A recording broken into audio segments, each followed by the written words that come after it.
What is a prophet and what is prophecy? Here's what I've come to believe. God created the world through his words. And that's what prophets do. They speak his word. Now they also warn you about things to come. And so what I believe is that when they tell you about things to come, we are to pray against those things if they are not good things, if it's not the will of God. And people will say, oh, well, they had that prophecy and it didn't come true. Well, that's because we are to pray against it. And by praying against it, we can stop it from happening.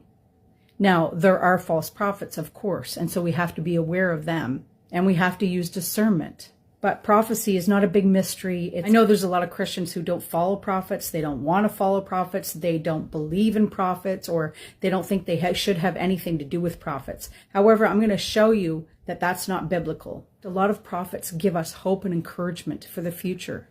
You also have to be aware of prophets who tickle your ears, as the Bible says. They either give you warnings about things to come that we are to pray against, like I said. If it's a good thing, we want to pray for it, obviously.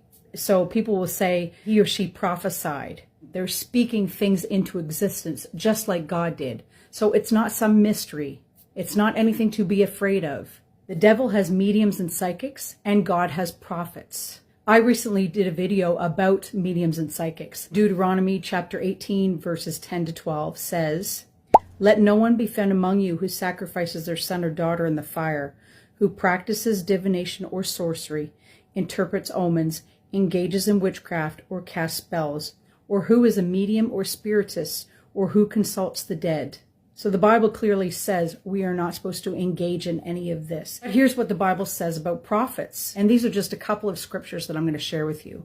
Amos chapter 3 verse 7 says, "Surely the sovereign Lord does nothing without revealing his plan to his servants, the prophets." And so that's what God does. And I'm not sure, as I'm saying this right now, that anything can be done unless we speak it first. It's possible that anything that's going to occur on earth has to be spoken first. I'm just getting that revelation now. Maybe that's not right. I don't know, but that's just a thought I just had. Not only that, but I told you that prophets often give us hope and encouragement. Matthew chapter 10 verse 41 says, "Whoever welcomes a prophet as a prophet will receive a prophet's reward."